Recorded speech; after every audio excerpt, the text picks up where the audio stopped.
Hello. Tonight we are reading Chapter 2 of Harry Potter and the Chamber of Secrets, Dobby's Warning. Harry managed not to shut out, but it was a close thing. The little creature on the bed had large, bat-like ears and bulging green eyes the size of tennis balls. Harry knew instantly that this was what had been watching him out of the garden hedge that morning. As they stared at each other, Harry heard Dudley's voice from the hall. "May I take your coats, Mr. and Mrs. Mason?" The creature slipped off the bed and bowed so low that the end of its long, thin nose touched the carpet. Harry noticed that it was wearing what looked like an old pillowcase, with rips for arm and leg holes. Hello," Harry said nervously. "Harry Potter," said the creature in a high-pitched voice Harry was sure would carry down the stairs. "So long has Dobby wanted to meet you, sir. Such an honor it is." "Thank you," said Harry, edging along the wall and sinking into his desk chair next to Hedwig, who was asleep in her large cage. He wanted to ask, "What are you?" but thought it would sound too rude. So instead he said, "Who are you?" "Dobby, sir. Just Dobby. Dobby the house elf," said the creature. "Oh, really?" said Harry. I don't want to be rude or anything, but this isn't a great time for me to have a house elf in my bedroom." Aunt Petunia's high false laugh sounded from the living room. The elf hung his head. "Not that I'm not pleased to meet you," said Harry quickly, "but this really... Is there any particular reason you're here?" "Oh, yes, sir," said Dobby earnestly. "Dobby has come to tell you, sir.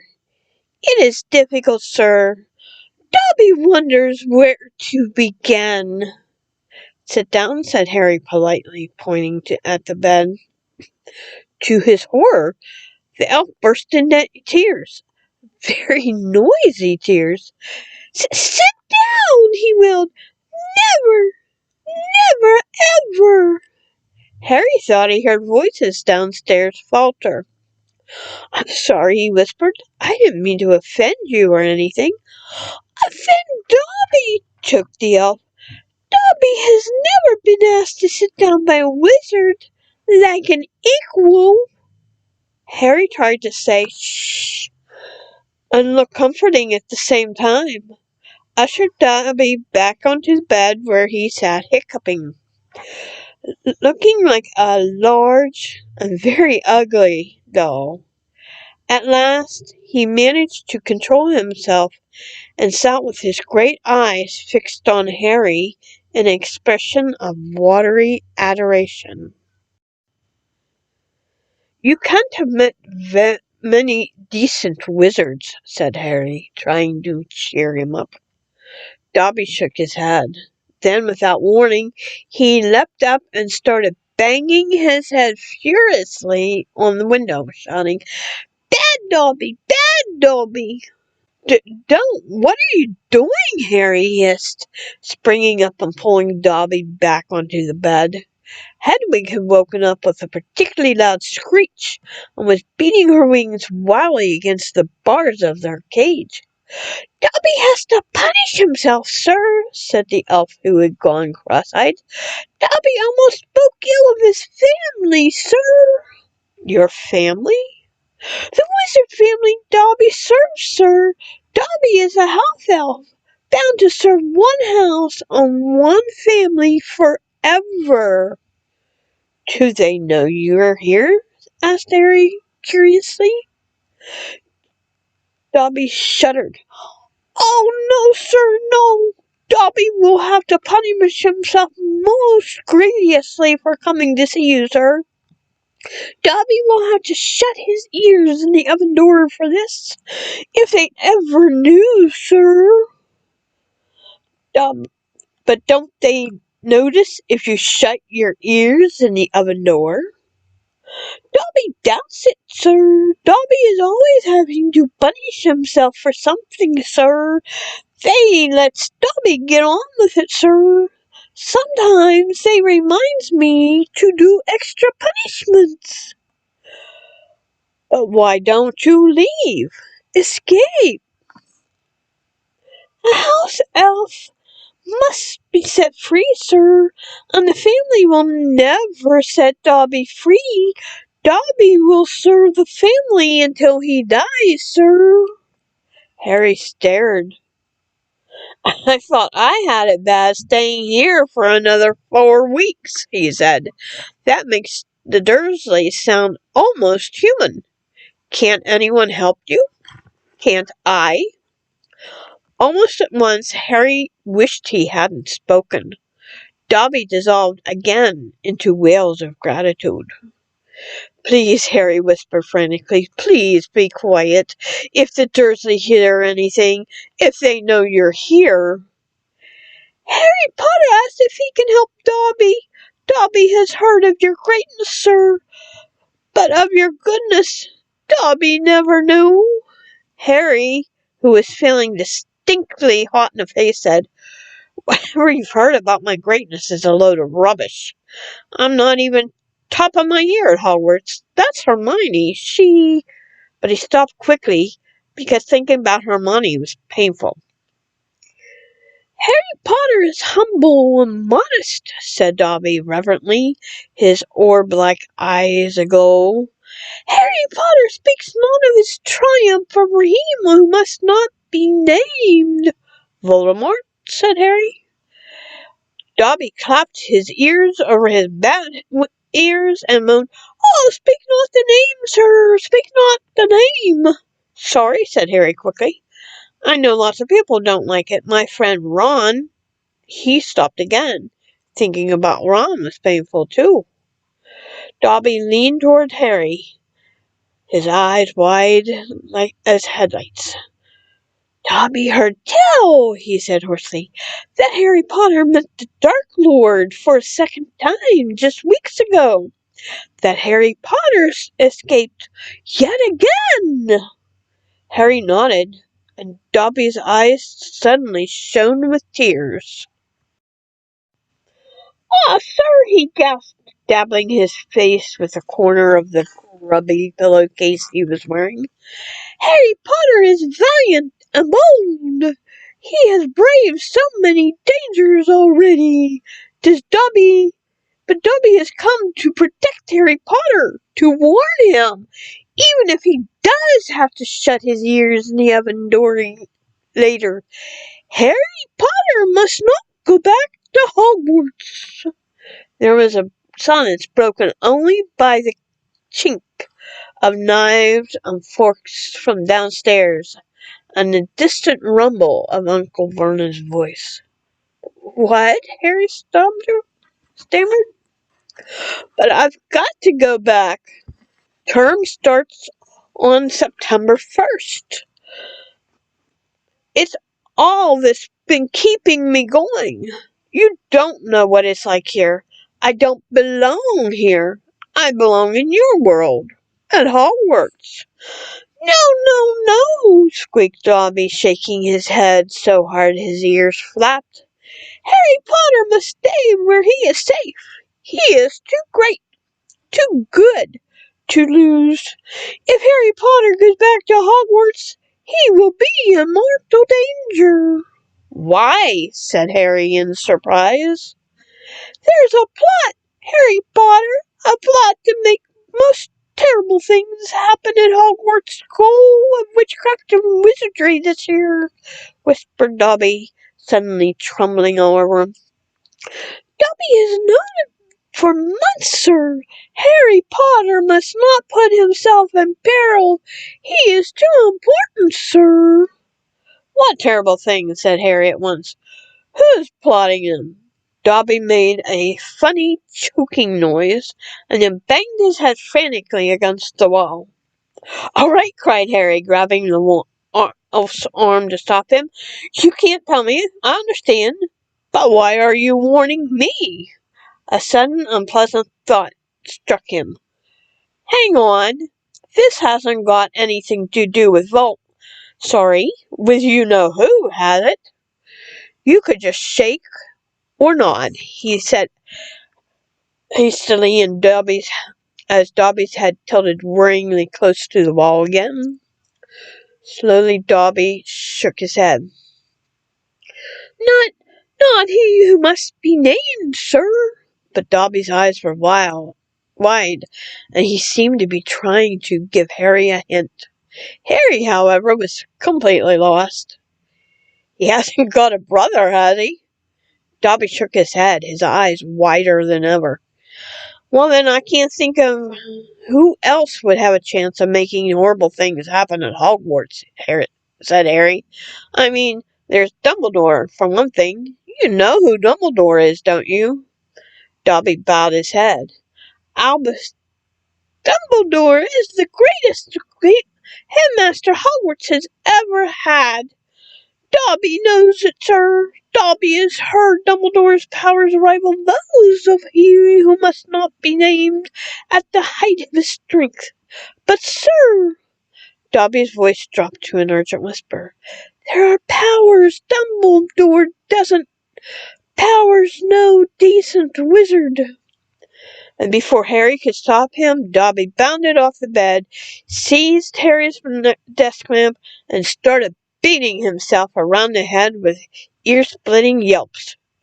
A sudden silence fell downstairs.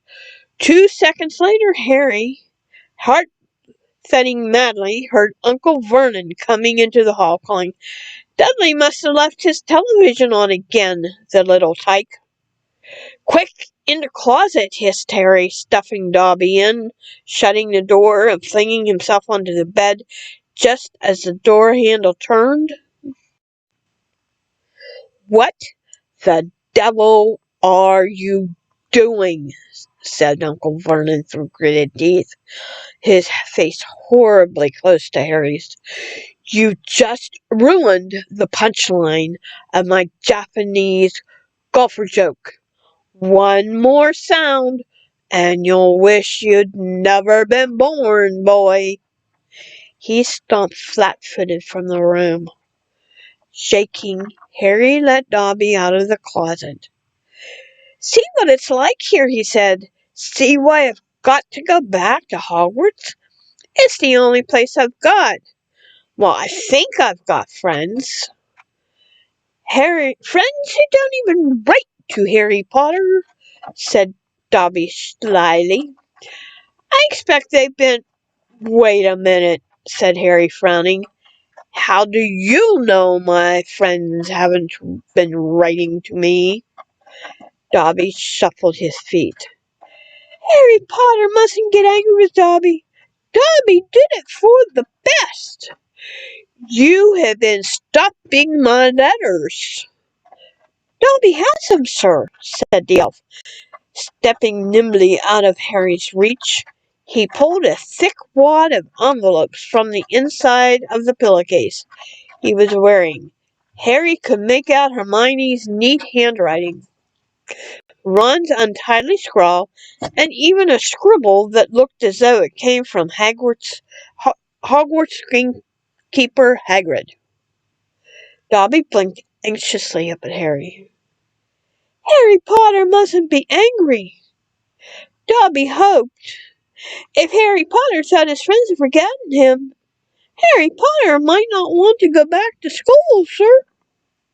Harry wasn't listening. He made a grab for the letters, but Dobby jumped out of reach. Harry Potter will have them, sir, if he gives Dobby his word that he will not return to Hogwarts. Ah, sir, this is a danger you must not face. Say you won't go back, sir. No, said Harry angrily. Give me my friend's letters. Then Harry Potter leaves Dobby no choice, said the elf sadly.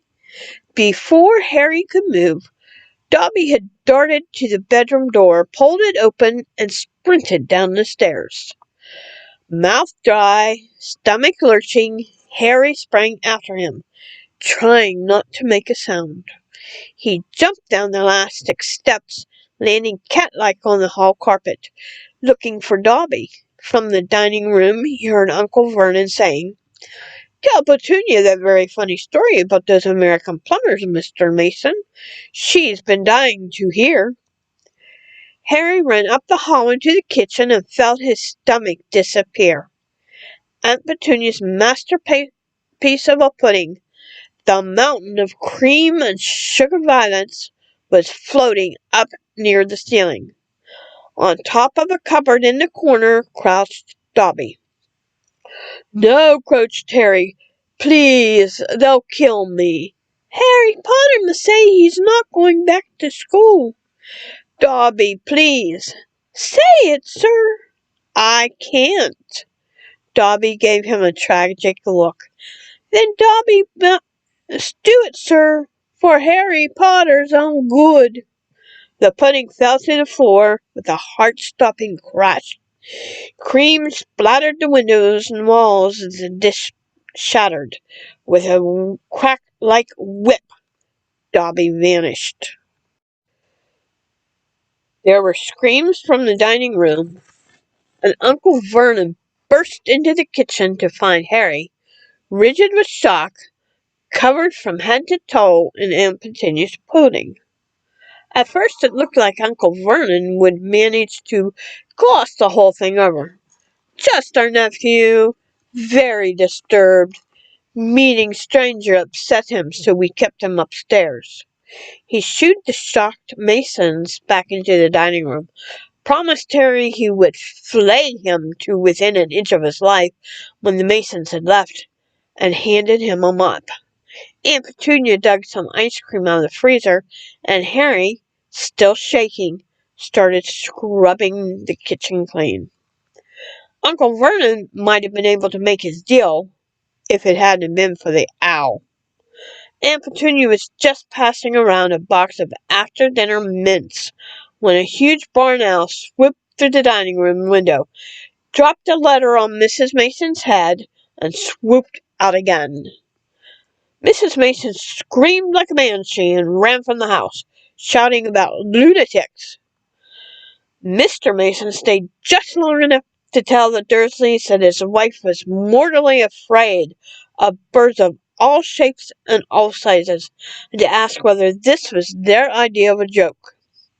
Harry stood in the kitchen, clutching the mop for support, as Uncle Vernon advanced on him, a demonic gleam in his tiny eyes. "Read it," he hissed evilly, brandishing the letter the owl had delivered.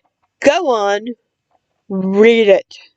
Harry took it, but it did not contain birthday greetings. "Dear Mr. Potter, we have received intelligence that a hover charm was used in your place of residence this evening at 12 minutes past 9. As you know, underage wizards are not permitted to perform spells outside of school, and further spell work on your part may lead to expulsion from said school. Decree for the reasonable restriction of underage sorcery, 1875, paragraph C. We would also ask you to remember that any magical activity that risks notice by members of the non-magical community, Muggles, is a serious offense under Section 13 of the International Confederation of Warlocks Statute of Secrecy. Enjoy your holidays. Yours sincerely, Melfilda Hopkirk. Improper use of magic office, Ministry of Magic. Harry looked up from the letter and gulped. "You didn't tell us you weren't allowed to use magic outside school," said Uncle Vernon, a mad gleam dancing in his eyes. "Forgot to mention it. Slipped your mind, I dare say." He was bearing down on Harry like a bulldog, all his teeth bared. "Well, I've got news for you, boy. I'm locking you up. You're never going back to that school. Never. And if you try and magic yourself out, they'll expel you." And laughing like a maniac, he dragged Harry back upstairs. Uncle Vernon was as bad as his word. The following morning, he paid a man to fit bars on Harry's window. He himself fitted a cat flap in the bedroom door so that a small amounts of food could be passed through 3 times a day. They let Harry out to use the bathroom morning and evening. Otherwise, he was locked in his room around the clock. 3 days later, the Dursleys were showing no sign of relenting, and Harry couldn't see any way out of his situation.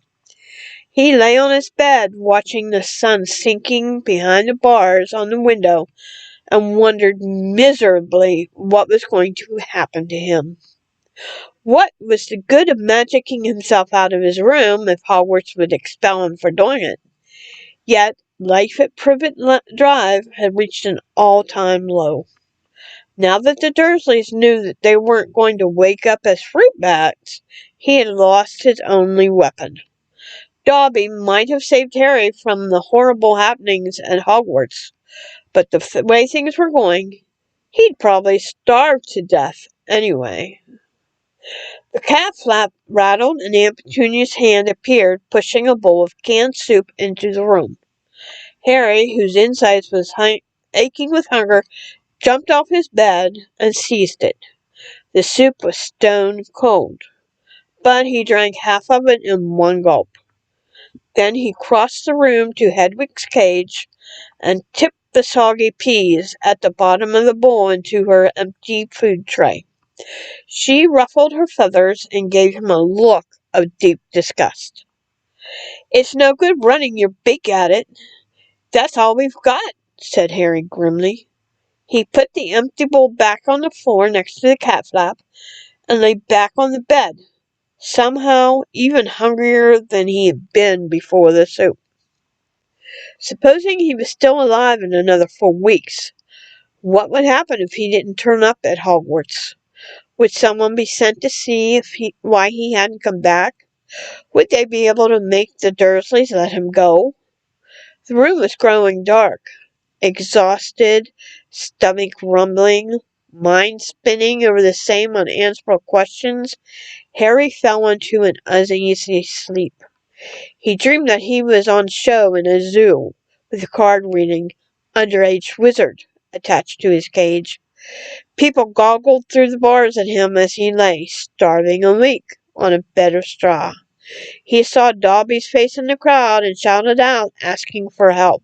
But Dobby called, "Harry Potter is safe there, sir," and vanished. Then the Dursleys appeared, and Dudley rattled the bars of the cage, laughing at him. "Stop it," Harry muttered as the rattling pounded in his sore head. "Leave me alone. Cut it out. I'm trying to sleep." He opened his eyes. Moonlight was shining through the bars on the window, and someone was goggling through the bars at him. A freckle-faced, red-haired, long-nosed somebody. Ron Weasley was outside Harry's window.